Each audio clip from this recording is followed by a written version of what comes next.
ఒకప్పుడు భూమిని అసురులు వేధించసాగారు. వారిలో ముఖ్యరాలు మహీసి. ఆమెకు బ్రహ్మదేవుడు వరం ఉంది. ఆమెను చంపగలిగేది శివుడు మరియు విష్ణువు.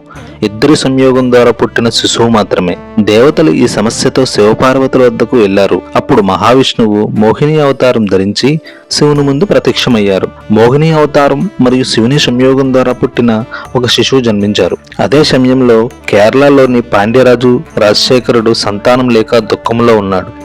ఒకరోజు అడవిలో వేటకి వెళ్లిన రాజుకు అరణ్యంలో ఒక శిశువు కనబడింది.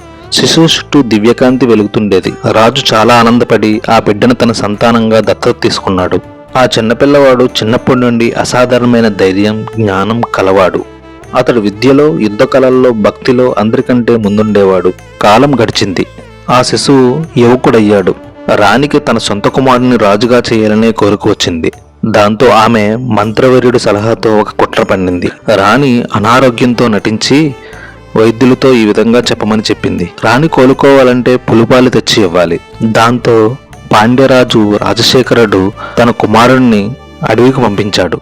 రాణి ఉద్దేశం ఆ బాలుడు అడవిలో చనిపోవాలని. అయితే అప్పుడు అడవికి వెళ్ళిన బాలుడు అక్కడ మహీసిని సంహరించాడు. మహీసిని తన అసుర రూపం విడిచి దేవకన్యగా మారి ఆ బాలుడిని ఆశీర్వదించమన్నది. ఆ బాలుడే అయ్యప్ప స్వామి. ఆ తర్వాత అయ్యప్ప స్వామి పులిపై ఎక్కి పాండ్యరాజ మందిరానికి తిరిగి వచ్చాడు. ఇది చూసిన అందరూ అయ్యప్ప దివ్యశక్తిని గ్రహించారు. అయ్యప్పుడు తన దైవావతారాన్ని రాజుకి వెల్లడించాడు.